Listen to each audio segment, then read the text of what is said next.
What's up, everybody? It is MC on the mic, and I guess, I really feel like this is a cause for celebration. I am with none other than Martin Snow. Martin, say hello to everybody. How are you? Hello, everybody. Nice to see you once again. And we are celebrating you specifically. And I got caught up with all the ongoing things online on Instagram. I'm seeing this and that, and I'm wishing I was in New York partying with you guys and celebrating 20 years, Yeah, 22 decades of Trinity I know, Boxing. man. And hold on, before I let you ramble, because I know you ramble Yes, so I will well. ramble. I will ramble. So, I mean, did you ever imagine in a million years, like obviously you're a young boxer, you're coming up, you're trying to find something in life, but like, could you ever imagine 20 years of a successful boxing gym slash franchise and the positive effect you've had on so many people's lives in so many ways that trickles down? Because like, I'm one of those guys that you affected so positively, and all I do is talk about how important boxing is in my life, how I box in the garage every day. When I'm boxing, it's like a meditation, it's like a therapy. The lessons you learn, the lessons you give through boxing. Could you ever have imagined? I mean, you've affected hundreds of people, man. Talk to me about that. What's it feel like? Not in a million years. I was sitting back the other day on Friday. I was just, damn, I cannot imagine. I'm the last guy in the world. First of all, last guy in the world I would ever think that I would be a boxer, and then a business owner, and then doing some of the stuff. I mean, it's just unimaginable to me. But this was like this path my life went down that was so far from what I mean. When I think about like when I was in high school, I almost failed the class because I couldn't talk in a class. I was just so petrified. Like in college, I had to. I took every class that I could where you didn't have to get up and talk in front of the class. Now I can get up and talk in front of the class, but at the time, it was just inconceivable to me. And as far as boxing, I mean, you will tell this story. 1976. I was at a Star Trek convention with a Captain Kirk shirt. In 1986, I was fighting in Madison Square Garden for the finals of the Golden Gloves against Anthony Green, who was, the heavyweight champion of Sing Sing. And I don't mean that in a derogatory sense. I mean, he was a tough, tough guy. And it's just amazing to me. I couldn't even talk to girls. Couldn't even talk to girls. Now I'm training like these incredible women that it's just so far beyond what I could imagine.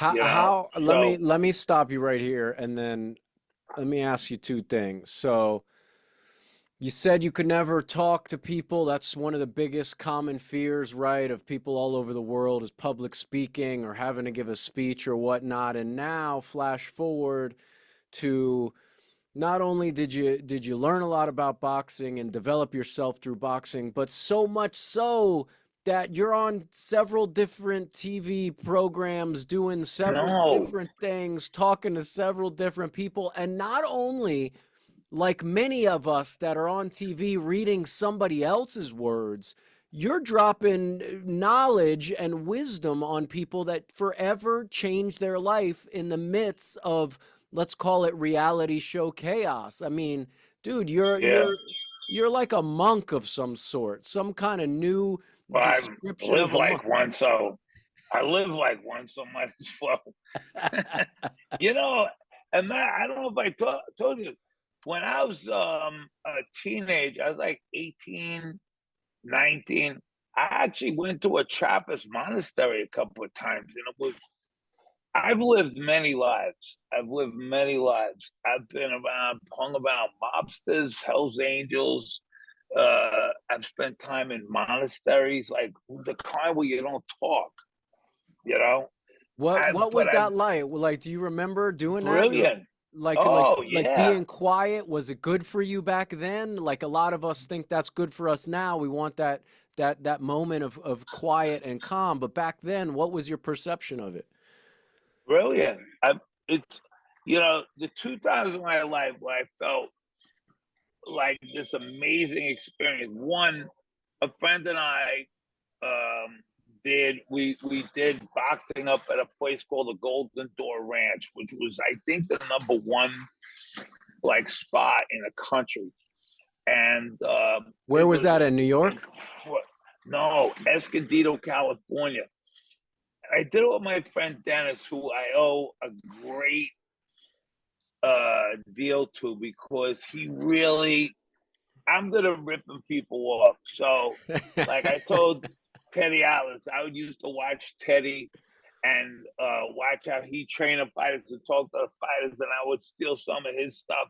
I'm like, Ted, I took your act. I went out to LA and made a living of it out there. And then this other guy, Victor Valley, who's Jerry Cooney's trainer, who was my favorite fighter. And I was so fortunate. I got to, being a big Jerry Cooney fan of watching, and then getting to work with Victor,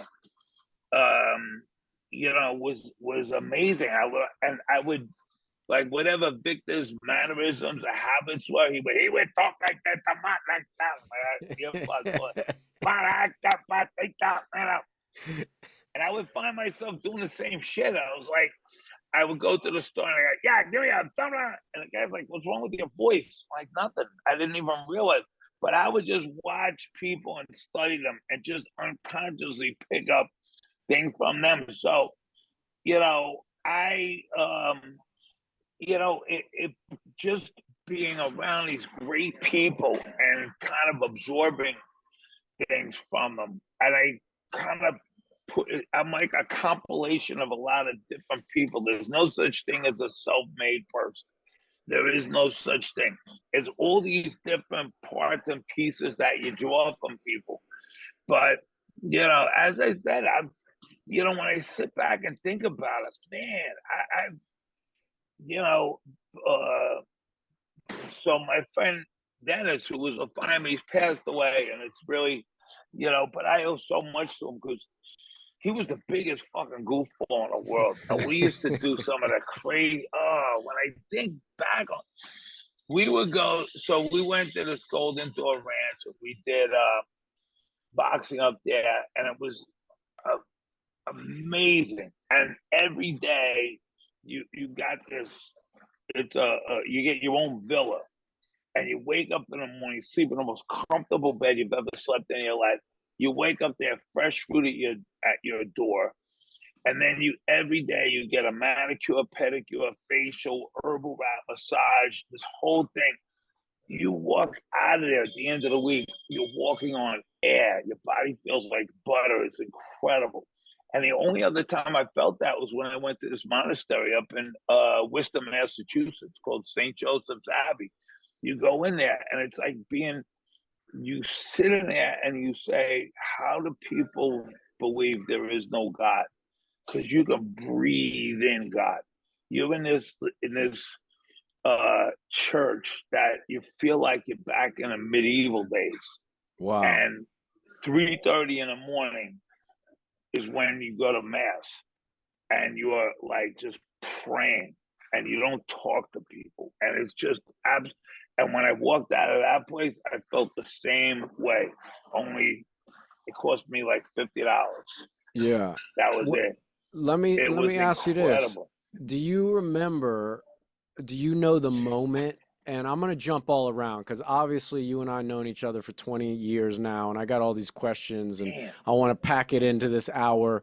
But Yeah. when did you find boxing? Like how what stage of your life, what age of your life, what mental capacity were you at that you decided, because now you and I both know walking into a boxing gym is not the easiest thing to do. Sometimes we're down on life and we're looking for a fight. Sometimes we're looking to fight our way out of a neighborhood. Sometimes we're looking to test ourselves. What was it for you? How'd you end up finding boxing?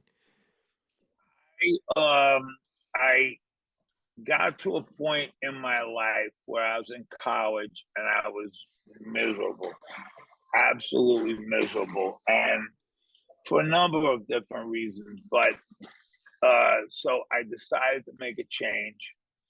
I transferred. One change was transferred school. I spent a little time at Manhattan College. I first started off in Creighton University in Omaha, Nebraska. I came back from there because I was in pre med, and I decided not to. Science was not my forte. Came back to New York, spent a little time at Manhattan College, and I didn't like it, and I was just not happy. There was something missing from my life, and what was missing from my life was sports, Yeah. and it's that was I always played sports my entire life. That's what kept me happy. It made me happy. I loved to play sports, and I didn't have any. So I said I transferred to Fordham, which was one of the best things I ever did in my life. I don't know how I get, sometimes you sit back and you think, how did I get from here to there? Like, I don't, what was it that made me, 19 years old, get on a Greyhound bus and go up to the place in Massachusetts to go to a monastery. Like, it's not a thing normal people do, but I've gone on these adventures that I never quite understood, but I always felt like I was supposed to. So I transferred to Fordham. I tried out for the Fordham baseball team because baseball is my first love. And I'm like, I spent the whole summer down at, I went to the batting cage.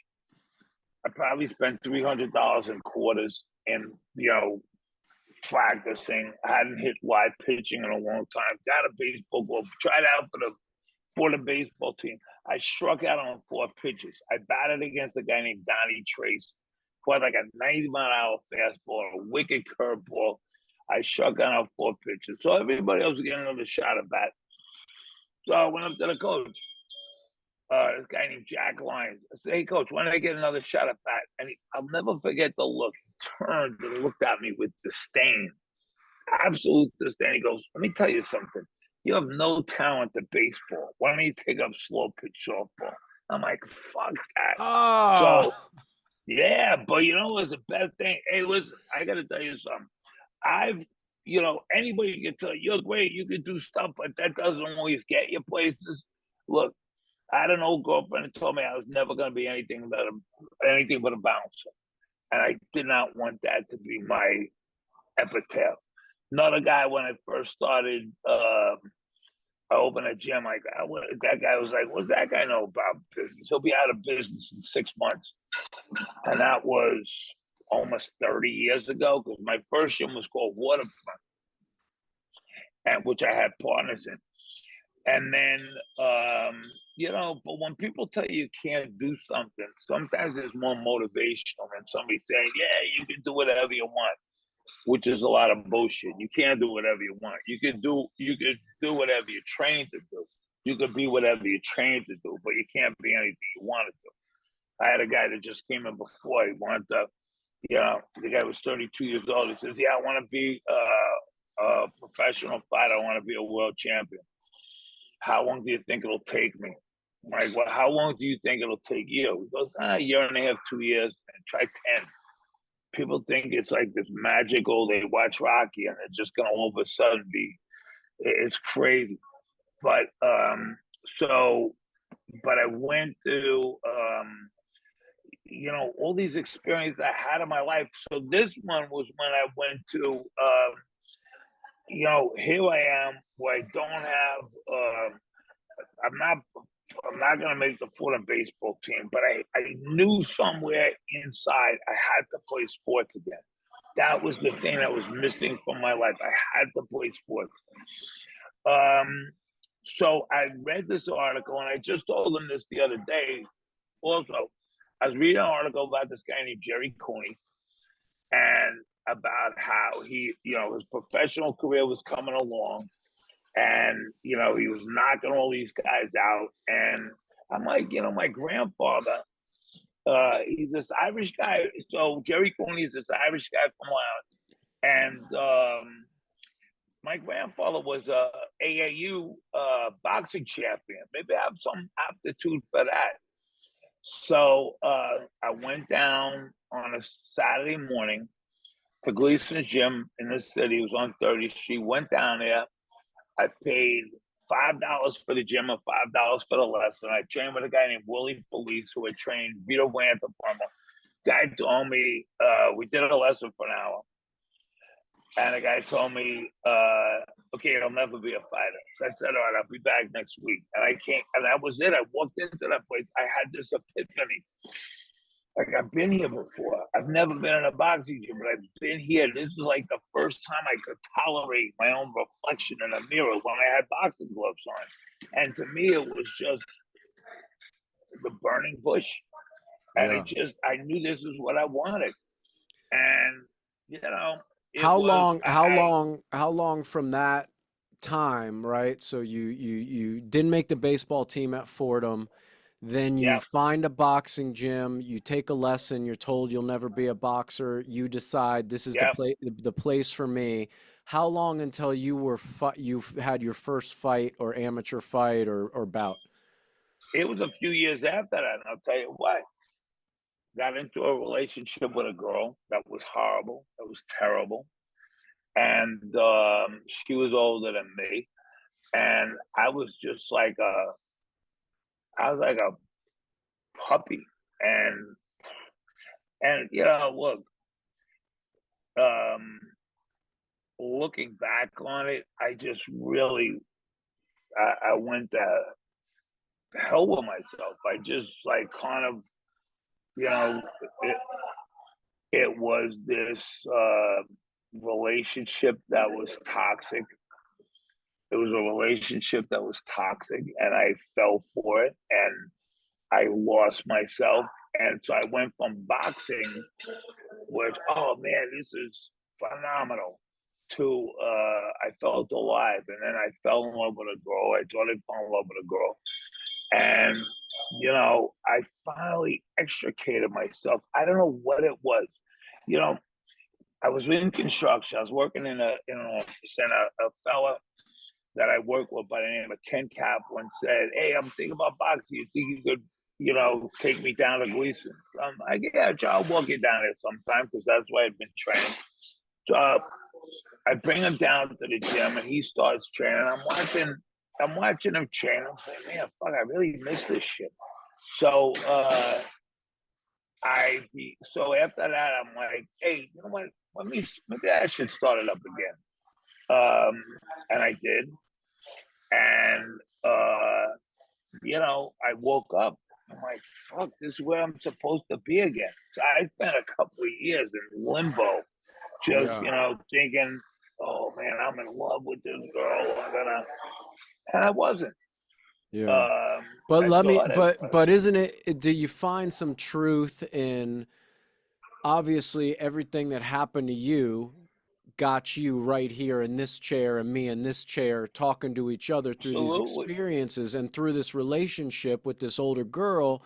You Yeah, learned some lessons. You, as painful as it may have been, you grew from it. You realized who you were. You gotta, like, life is never just good, right? It's always gotta feel yeah, fucked up at some point. So you have something to come through and flex your biceps and go, I survived it.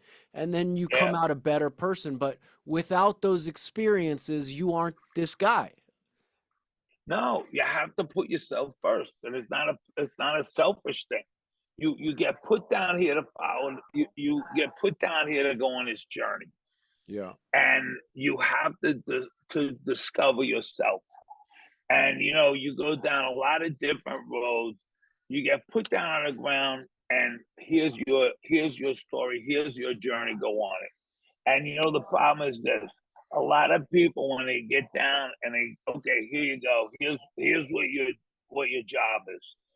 And you get a certain distance before somebody says, "Oh, no, you can't go any further. You don't have the right shoes for that, or you're not qualified for that. You got to go back and do this, and you can waste time doing that shit." But remember, I always say there's two voices in your head. One is God and one's the devil. And the way to tell them apart is the crazy voice is God. The Yeah. voice that's telling you, leave home, go out on this adventure, risk danger, don't play it safe. That's God. The one is telling you, no, that's too much, take it easy, enjoy yourself. Well, that's not God. Not for everybody anyway. It wasn't for me. I had shit that, I got fucked up from an early age, and I had these things I had to battle, and in the process of battling those things, um, my life took a different turn. It's not the life I was supposed to lead, but it's the life that I led, and thank God. Some people wonder why they are who they are and where they are, but it's not, look, that journey is not for everybody. Yeah. I train people who have horrible, horrible experiences in life and traumatic things. You were supposed to. You weren't supposed to have this charmed life. And then you know, maybe you paid your dues and, that's not for you. But I think, people generally get called on this journey where they have to leave home and go outside their comfort zone, and they have to risk things in order to find themselves. And you can't. It's all about the journey. It's all about, hey, you went from Florida to California and took this. You could have just stayed back in Florida and been a local hero but it wasn't for you. You had to get out of your element. You had to get out of your comfort zone. You have to travel. You have to kill your ego in order to find out your identity. And that's what I did. I So also leave a lot to God. Like, I always pray, like that girl I was telling you about, she said, all right, you got to make up a decision. You got to make a decision. It's either me or boxing. So when I started boxing, I started getting a little more independence again. I started to feel like myself again. And she didn't like that. She goes, you got to make a decision, me or boxing. So spoiler alert, by the way. so hold on. And Now, you go yeah, from like a little more than 20 years ago, you open Waterfront. yeah, You're boxing for a few years, you hit some golden gloves, you got some fights under your belt. At some point yeah, you decide I'm going to make this a profession. My yeah. my, my thought is at what point did did you decide to make boxing a profession, and then did you grow into sort of this mentor, this guy full of wisdom who reads a lot of books, who wants to share a bunch of positivity and change people's lives? Or did you decide to open a gym and go, the same way boxing changed my life, I'm going to change people's lives? Did it come right away, or is that something that developed in you? Oh, also a journey. Like, I was always been, I went to a high school. I went to a Jesuit high school, the number one Catholic school in the country. It was very difficult to get into and very difficult to get out of. And of course, it fucks you up in the head, which is Catholic school has a habit of doing. But, and that goes not to blame the school or to blame, there was fucked up shit about it, but it had to do with a lot of different things. But which I've come to terms with. But I had always been very spiritual, very I always read a lot. I was always, on this quest to understand life and the meaning of things like that. So, and boxing helped. Boxing, was very therapeutic for me. The things I struggle with in life, boxing kind of filled in the gaps. There's things you learn in school and things you learn in the schoolyard. And boxing was the schoolyard. You learn about life in school and you learn about how to live in a schoolyard. And unless you interact with people and play, that's why, you need sports in your life. You need some kind of, everybody, you can be educated mentally, but not physically. Your physical education is very important. So what I learned from these experiences were, you have to develop courage. And the way you develop courage is by developing faith. And faith is not just some pipe dream that, yeah, I believe this, and then, but no, faith is you put your life in someone else's hands, and you need courage to do that, and you need faith to have courage. And when you put those two together, you get bravery. And if you all you want to do in life is be free, that's it. Free, not the freedom to have things, the freedom not to need things. And if you want to live in a land of the free, you got to make this the home of the free. I find that the problem in the world today is a lot of people. There's a crisis of courage and a crisis of faith that it's fucking nuts. I look at I talk to little kids. And kids come into school. Kids come into the gym. To me, it's like a school. My mother was a school principal, by the way. They named 3 schools after her in Brooklyn. But I mean, it's just crazy shit going on. People are confused. They doubt themselves. They're not sure of themselves. Why? Why is everybody fighting these days? Because we're wired for war. We're not wired for peace. We're wired for war. So you know what? Fuck it. Let's put our boxing gloves on and put on a show. But the things I see in life it's that's what I got into. That's what I got into boxing for. And when I stopped fighting, I was working in construction. I was bored out of my mind. I'm like, what the? And again, just this things happened to me that it wasn't by accident. Things happened to, take place that kind of led me into this, wild, crazy ride that I found myself training people. And then I found myself opening a gym. Then I found myself opening my own gym without partners. But, it was this thing it's almost like, when God has a hand in it, when, you almost didn't do something, but something changed and you said, maybe I'll do this. And then you're like, thank God I did that. What would have happened if I did it? The fact that I went back into boxing and I found myself, you get, it's me unboxing, make up your mind. 2 hours later, I get a phone call. Yeah, there's a fight up in Montreal this weekend. Do you want to go? I'm like, well, there's my guy answer from God. Thanks, God. Yeah, I'll go. I got up there. I had 4 fights at the time. And I wound up fighting a guy with 95 fights who's the Canadian champion. I'm like, God, you sure about this one? Holy Oh cow. my, yeah. No, it's like, sometimes God's got a good sense of humor. My understanding of God changed when, everybody likes to say, because I've been obsessed with God my entire life, obsessed. My life changed when I kind of changed how I look at God, not just like warm, cuddly, kind of. No, God's a tough old man. God is love, but man, sometimes you gotta wonder what kind of, I think we might need to look at our definitions of love. God is a tough old man, God is 2 voices in your head, the crazy one's God. Abraham, kill your son. Okay, God, are you sure? Okay, yeah. Okay, put it down. Yeah. That's nuts. But I do an exercise with people. I say, here, do this, and I can get rid of all trauma you've ever had in your life. It'll go away. And I do this exercise with people, and they're like, well, I had one girl who's almost like, oh, man, the second I get out of this, I'm gonna change my phone number so this fucking guy never calls me again. But then after I did the exercise with her, oh, it made perfect sense.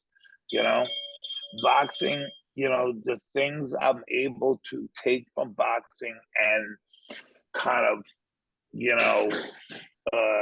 coordinate with my faith, I got the craziest religion in the world. You know, and for me, I have that obsession with this. I don't know if you've ever heard of this crazy religion. This guy dies on a cross, comes back 3 days later. First person to see him is a woman who didn't have any credibility at the time. Sign me up for that one. So Yeah. far, so good. But it's whatever that journey is that leads you there. And for me, it's just like it matches. I every day I teach people about God without ever saying God, but it's the same thing. It's about knowing, you know, thinking that you are your ego, but not realizing your identity. And your identity, look, I was I've been fucked up for the past few months now. My brother passed away in February. I'm lost in space. My big brother, my older brother, I always looked up to him my whole life. He's not here. And me and my brother and sister with him when he passed away, and we were right there holding his hand. It was crazy. It was the most profound thing I ever experienced in my life. But you know, this is what we build this ship on. This is what we build our life around. It's one thing to say it, it's another thing to believe it. And I believe it as crazy as it is. What other life is nuts. Life's fucking crazy. So get on a train and go to crazy town. We live in crazy times right now. I trained this kid, people are gonna scream, but I mean, a little 10-year-old kid, there's 68 genders. What? That's fucking nuts. That's fucking insane. I'm sorry, that's fucking nuts.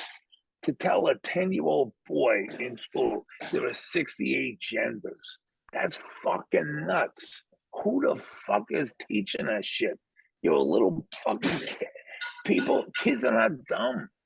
They're not fucking stupid. They know, and you can't say this, you'll get canceled. I can't get canceled. God will cancel you. But that's fucking, why the fuck would you ever want to tell a little kid that shit? That's so, hey, whatever. Hey, let me tell you, I'm training a number of transgender people, and I love them. They love me too. Whatever you want me to call you, I will. And I respect your courage, but anytime some other authority steps in and says, you better this or else, that's why the government's turned into the Catholic Church. All of a sudden, there's all these fucking rules. Yeah. Here's 2 rules. Love God with all your heart and soul. Love your neighbor as yourself. Oh, and don't eat fish, don't eat meat on Friday. Where the fuck did that? When you make people, it's fucking crazy. When you make people feel guilty about being themselves and blame themselves for shit, and now all of a sudden everything you do is wrong. No, fuck it. Make mistakes. The one thing in life, okay, you can't change. People are afraid of failure. All right, so what do? Change your definition of failure. Failure is not if you fall down, you fail. No, if I don't get up, I fail. How about that? Well, who said you could? Who said you could do that? Well, who said you can make up the rules? That's right. Make your own rules. That's all. Be defiant. Make your own rules. If you know the game is rigged and we're gonna die, and the game is rigged, the game is rigged. We're not supposed to win. So fuck it. Let's change the rules of the game. This way we win. Fuck it. Fuck it. Fuck it. Now you think Now we're like rebels. you think like in the given time it's the easiest time to be alive right now. Even with all that's going on in the world, right? You got a war here, a Yeah. war there, a civil war on American soil. Basically, everybody's at each other's throat. Do Yeah. you think life, it kind of seems like life got so easy and so comfortable to survive, to live, to thrive, to capitalize that people are creating struggles and creating nonsense because they don't have enough problems. Like it seems like we've become almost so weak-minded in a way that like, you know what? Let me start a problem with this. Like, yeah, it seems like a good time to bring up this issue and that issue. And Like what can we do for people? I know what boxing did for me, and I think I found boxing the same reason you found. I came out here to become an actor. My whole life I played football. I didn't have sports anymore. I needed something. And then through boxing, I developed into a significantly better human being. Now, I don't know that I'm a whole perfect human being, but I developed in a direction as a leader, as a man that could stand on his own 2 feet in a ring and be sure of himself. I also developed an ability to talk to people and want to help people. What can we do for people right now? Like, what can we do? What How makes how you do we feel? invite them in? What makes you feel you're not perfect?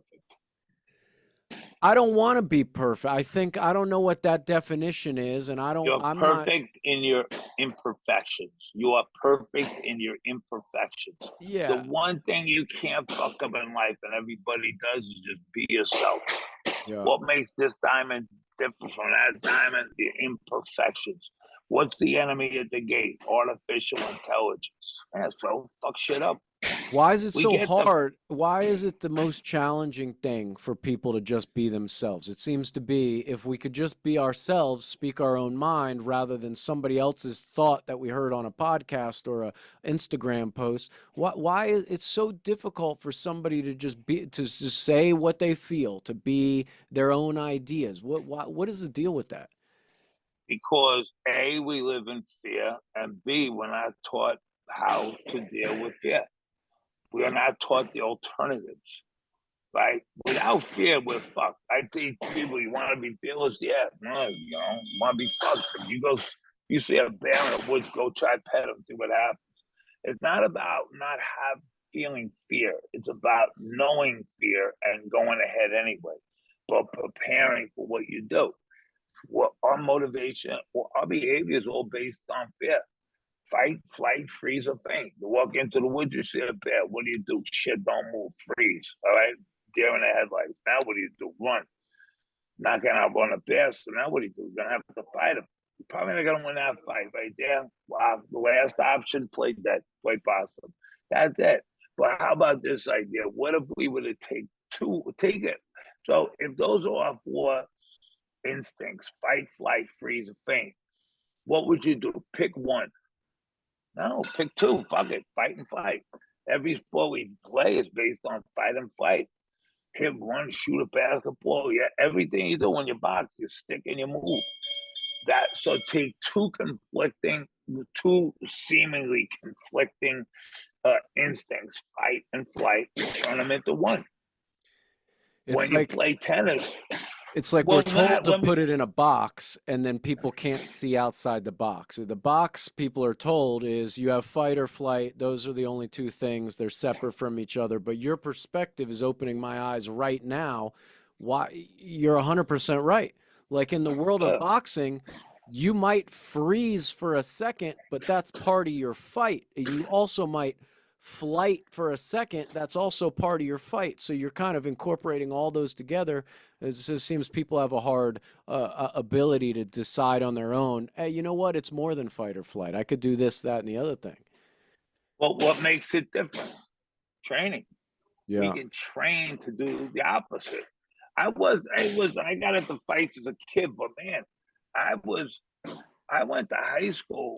Oh man, that was the longest fucking 4 years of my life. I was traumatized by that. I was in an egghead school. I didn't fit in. I felt the pressure was enormous, absolutely enormous. And what was missing from my life was playing sports.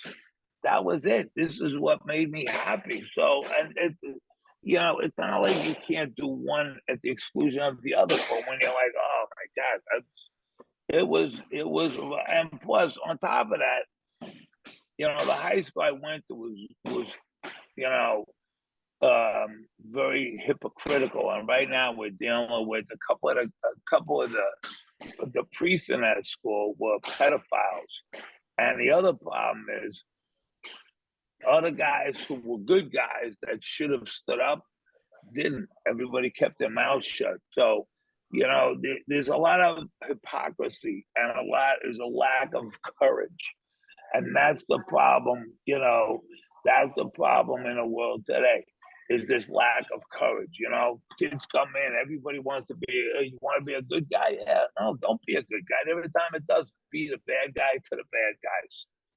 Be the bad guy to the bad guys, because there are bad people in the world. Let's go out there and fight them. So that's what's easier to be, a bad guy or a good guy? Of course, a bad guy. All right, be the bad guy to bad guy. What's easy to do? Fail or succeed? Fail. Okay, so fail at failing. Everything you do in life, the game is rigged. We're gonna die, no matter what you do. Think about this: you go swimming, you get pulled out by the riptide. I've used this analogy before. Your instinct says swim in. What happens? You're gonna drown. Why that is, I don't know. So, but what does it take for you to not? What does it take for you not to drown? Faith in someone else who told you don't follow your instinct. We don't need better weapons. We need better enemies. Because without enemies, we can't. But if we put on padded gloves on a padded floor and do it in a ring, our enemy is now our opponent, and now we're making money. Don't focus on the outcome, who won, who lost. Focus on the income. How much did we make? Because the game's always rigged. There's always, the judges are paid off. You can't control that, but you can control how you play the game and what your objective is and what your income is. That's all. It's like Camus, fuck the gods. If Yeah. we're all, yeah, everybody has a god, or gods with a small g. I got one. I don't need all the others, right? So, boxing is blasphemy. You got to fight somebody because you hate him, you're angry at him. No, I'm fighting because I want to make money. I'm not talking about pictures of dead presidents. I'm talking about whatever it is, whatever you need, you already have. You have it deep inside. You got to dig down and find that. And that's what boxing does. You need difficulties. You need difficult times. You need challenges. Your enemy is your opponent. That's how you make the money. I use this analogy with people. If anybody in your life gives you a really hard time, pay them for it. They're your sparring partners. Larry Holmes used to pay his sparring partners 10 grand if they knocked him down. What did he get? He paid him $1,000 a week for 10 grand if they knocked him down. What did he get? $10,000 worth of sparring for $1,000 every week. Wow. Wow. Nobody knocked them down, but they tried. So that's how, look at all these obstacles. Look at all these people trying to take you down and tear you down. You need them. If you can't get past them, how are you ever going to win a title? How are you ever going to be the best in the world if you can't get past them? So that's why you turn the other cheek. That's why, because you can't do anything to me. You can't hurt me, right? Whatever you want to do to me doesn't matter. I don't feel it. Yeah. So do the opposite of your instinct. That's what gets you there. We all want to get to the promised land. All right. So if life is this, if fear is what motivates us and we're trying to walk across this lake of thin ice to get there, I'm kind of fucked. But if you got faith, you can walk on water. So fuck the thin ice. Yeah. That's what boxing is. It's listening to the guy in the corner who said, okay, here's how you got to box. This is how you got to fight. But this is how you have to box.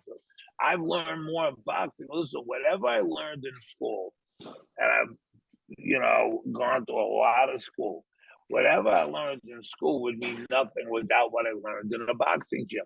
And I've learned things about people. You don't read some of this shit in a book, but I've experienced it with people, through my own experiences or, people that I train. What do you tell a girl? She comes in, what's the problem? Well, my father molested me when I was a kid, a transgender person. I trained a girl, like, why is it that you want to be a boy?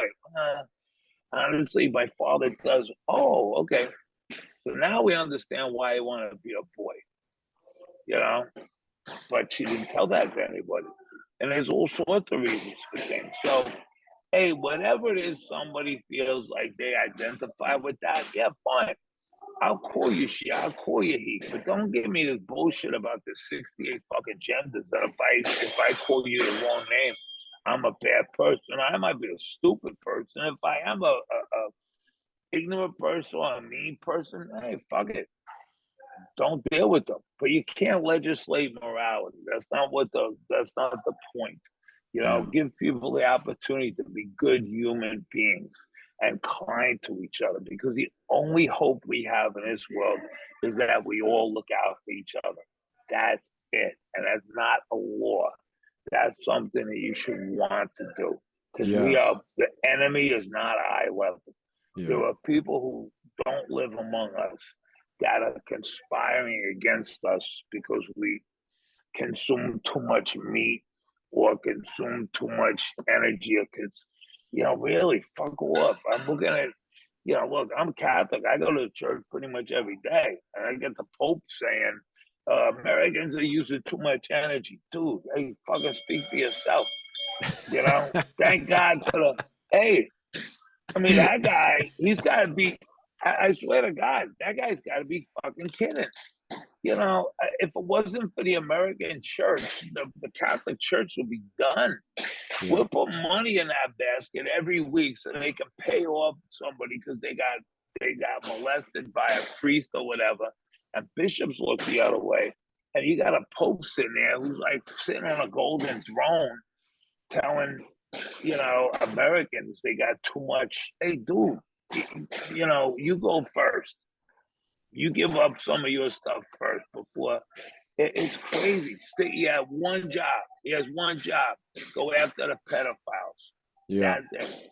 Don't worry about global warming. Leave that to someone else. Yes. But that's other. I'm going up on his tirade again. But No, it's all you right. know, Look, I'm bringing it right back. Look, you gave me a segue. I like this segue. like that. Speaking of Yes. church, Yep. boxing gyms, specifically Yeah. Trinity Boxing Club, has been church to so many. It's a place we go Yeah. to work out some shit. Now, the other Yeah. night, I think it was this past weekend, you had a celebration of 20 years of Trinity Yes. Boxing Club. And I was emotional watching a packed house, a Oh wall to man. wall. You had fights going on. There was love. You Yeah. could tell that it was a joyous occasion. And more than Yeah. anything, before we run out, of time, I want to know what it was like for you, man. Because I was moved. Unreal. I was moved from afar watching it going, man, that is a life's work showing up on your doorstep in such a positive, beautiful way. And then in exchange, it's going to intro boxing and Trinity and Martin to some more people in hopes that more people can figure out what it is you've figured out and try to help people move forward with their issues through boxing. Talk Yeah. to me about the night in general. What was it? Because it looks so damn beautiful. I tell you something, like I never really envisioned things. It's not, I can't say, oh yeah, this is what I always planned. No, it wasn't. Like I didn't plan on opening my first gym, and I did it with partners because I couldn't do it without partners. Then I opened up Trinity because I couldn't do it with partners. I got duped by some fucking guy, like, you know, when I had waterfront and I was left with no alternative but to open up my own place, and it was the greatest thing in the world. Do I begrudge him? Not a good guy, but thanks to that, I was able to I was able to open up Trinity, and it's been, look. I don't have kids. I don't have a wife. I don't have kids. This is my kid. I got this one. I got the one in LA, and I cherish that. Like to me, this is more than a gym. Like if people want to disrespect or whatever, man, that's like harming my kid. Don't you dare. Don't like people disrespect the gym like that, and try to take advantage of people or things. Oh man, I'm not gonna have it. I'm just like, I would do anything for these people. Everybody that comes into the gym, that's my fighter. That's my fight. I'll do whatever I got to do for them. If they have faith in me to come in here and put their life in my hands. And it doesn't mean you have to be there literal, but people will tell me all their deepest, darkest things. And it doesn't go past that ring. And it's the privilege of a lifetime that I'm able to do what I do. And I've learned many lessons from the ring, and I've learned many lessons from all these people that I've trained, and all the suffering that people go through. But the one thing that unites us all is courage and faith and bravery, and that's what leads to freedom. And that's what we're all people came for. People came to this country to be free. That's what it came for, to be free. God said, for the first time in history, you can make yourself better than you were born. We're all created equal and not born that way. The boxing ring levels the playing field. So all the bullshit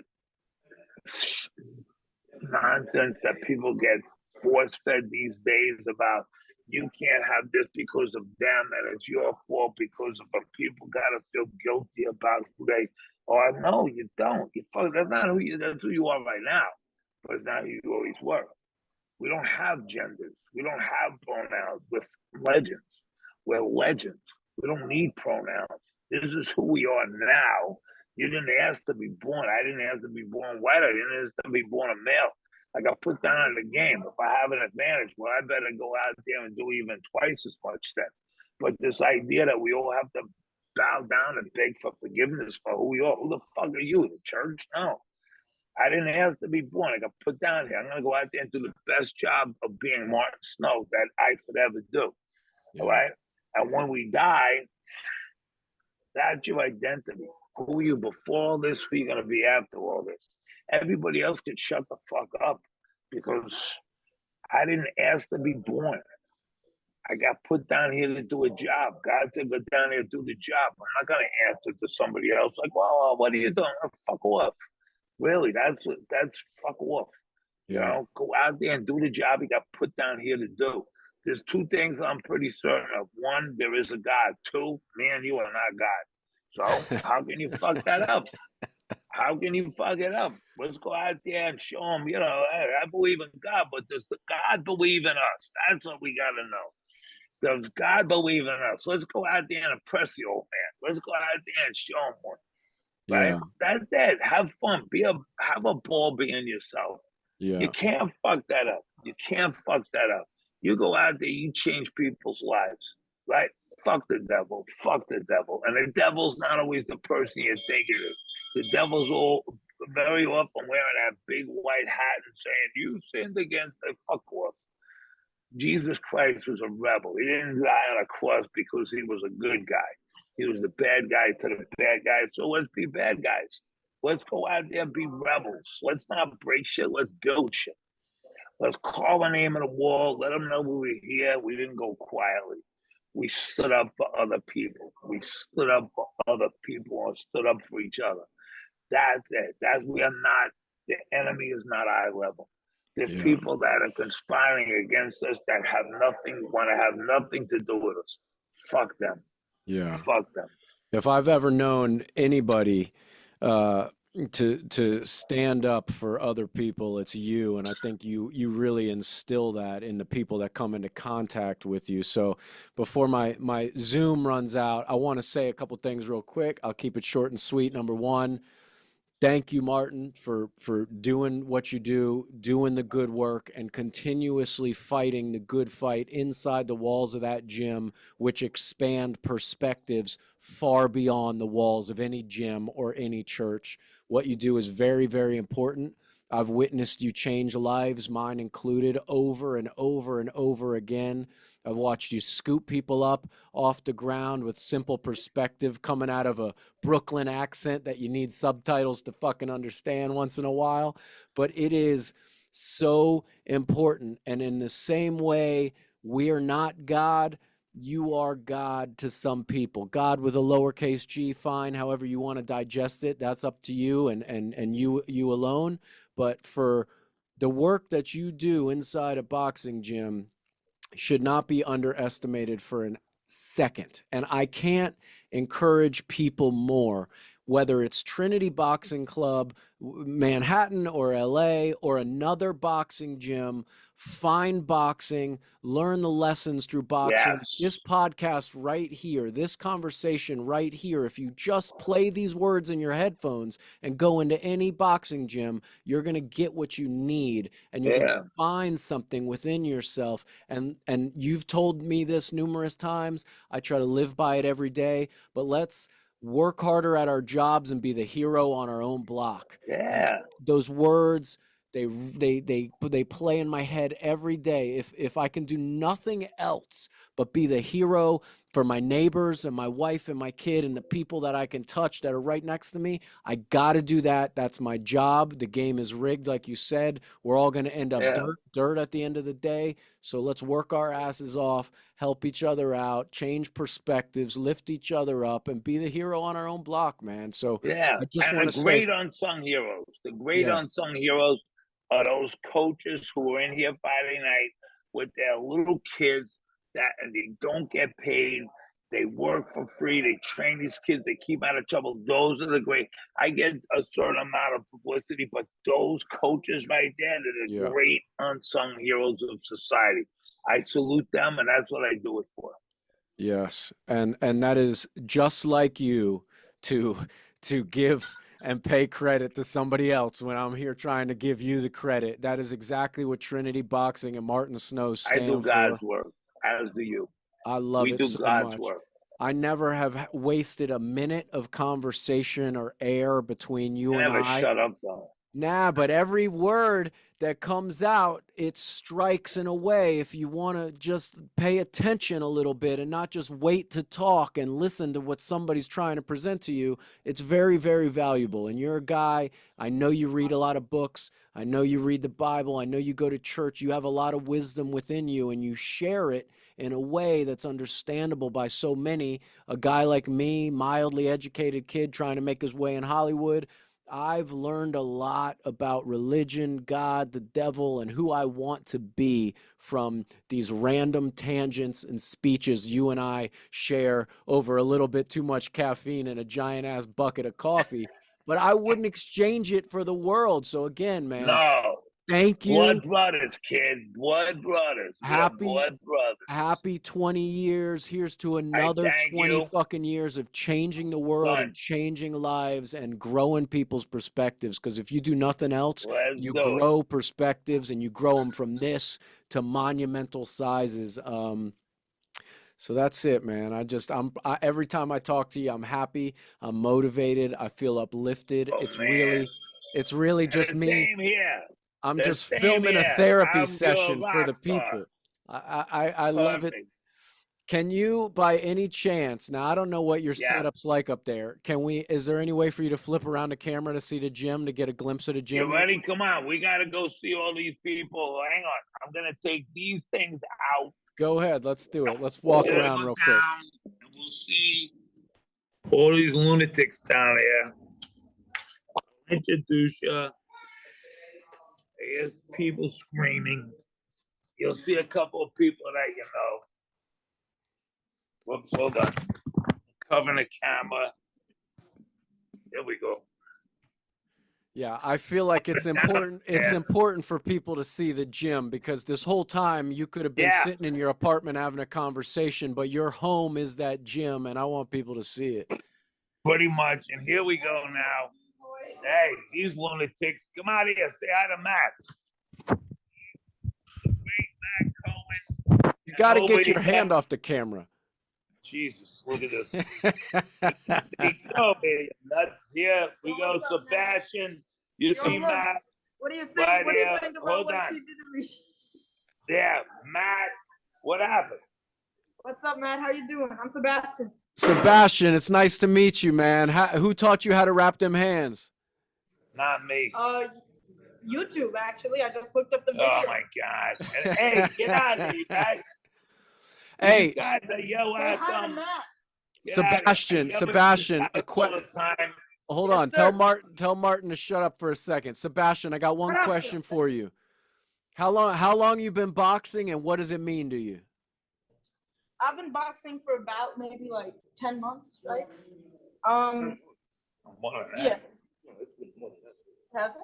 I don't know. I lost track of time. But it means a lot to me. I've got a great community here, right? It helps me improve every day. You should have seen me when I walked into this place. Seriously. Yeah. Tell me who you got next to you over there? Who's this?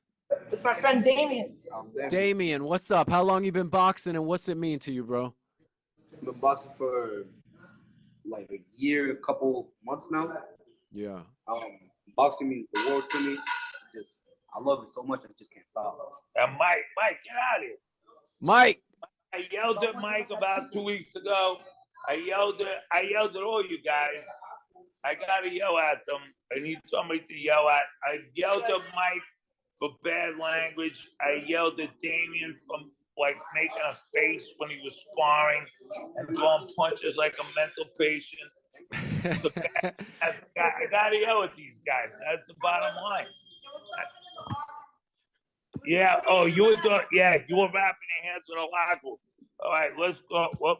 Here we go. All right, let's go around this way. All right, we got the doctor right here. ER doctor, the great Matt Cohen right there. This kid is the ER doctor. Let me ask you something. Tell me your name and tell me what boxing means to you real quick. Why are you in this boxing gym? My name is Sayun. I mean, boxing is just something I've always, I've loved for many years. I'm a big fan of it. I love, being in the gym and working out. It's the most the kind of workout that I get most out of. This gym I started coming here like 6 months ago. Yeah. It's great. It's just a very welcoming environment for all ages, and just love being here. I love to hear it, man. Nice to meet you, man. I appreciate your time. And that's the great Matt Cohen over there. We're gonna come this way, and we got this Looney Tune over here named Ursula. And there she is, Ursula. She left the comfort of London. She's a nurse. The great Matt Cohen over there. This kid's like my brother. This kid's a drama queen, nervous Nelly, codependent.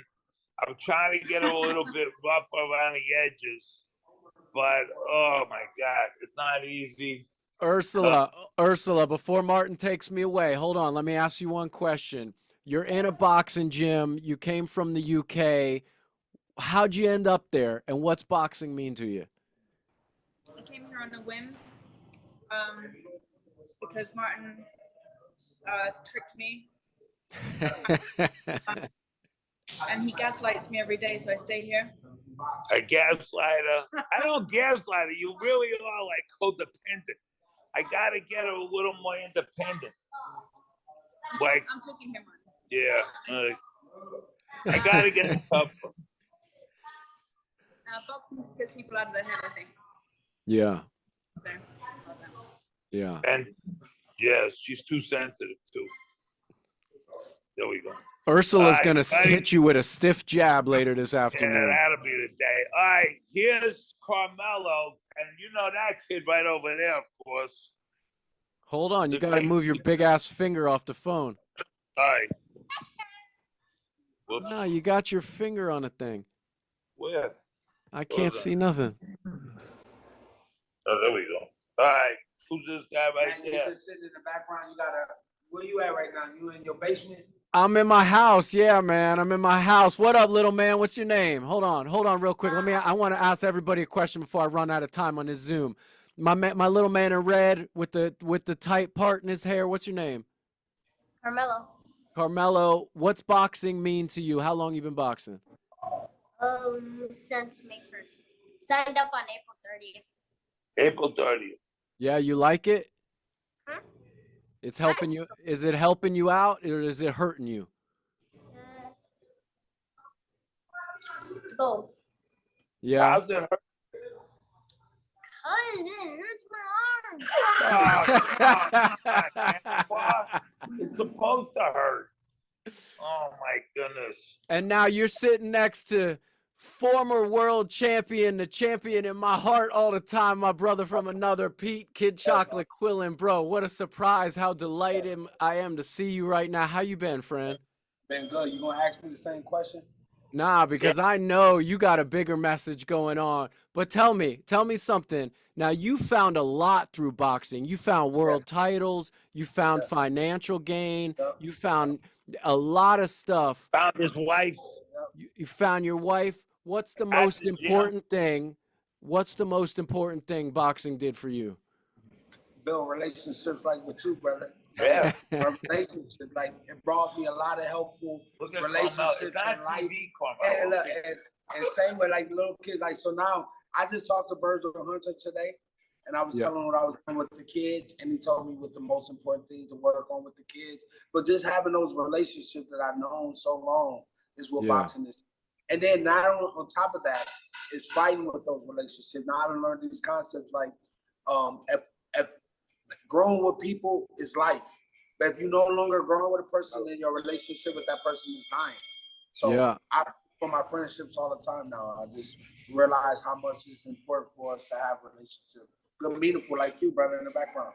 Hey, man, there's not a time in my life when you call my phone or I see your face that I don't smile ear to ear, and I feel like you always put something in my heart, man. So you are 100% right. The relationships, and I haven't seen you in person in years, but we spent time together. You know my wife, and I've watched you from afar raise a beautiful family, and I'm just sending you blessings, man. I'm so proud of you. I love what you do. I love to see you smile, dog. Well, let me tell you something else. Another question what we got, right? Another question. So the last time we spoke, the only thing with me and your relationship we are able to do, we catch up on a conversation since the last time we spoke. So it's always a never-ending conversation with me and you. That's what a real relationship is. Like we just catch up what we start at. We stop now, we catch up right now. So man, I love you. I love your family. I watch you become the man that you are today, right? And it inspires me to be the man that I am today. So I'm thankful for you. God bless you. Bro, I love you so much, Petey. I love you so much, dog. Please kiss all them babies and kiss that wife for me, man. I'm going to come see you soon, I promise. All right, brother. Say no more. We got a new shirt in. Impress your friends. Scare your enemies. I like it. I like it. I like it. All right, Martin, I got to sign off before the Zoom cuts out. All right. Come back so I can see your face real quick. Hold on, one more thing. I take it right out to the greatest. Oh, man, this is the best podcast in the world. Yeah. Wow, that's powerful. Right across the street, right over there, on September 11, 2001, I was standing right there when the second plane hit. Wow. And a world came crashing down. And when I saw this place, I said, I gotta get it because that's where I stand. That's when life changed. That's when boxing went from being just out working out, losing weight to saving people's lives. That's right. Because we're in the business of saving people's lives, standing up.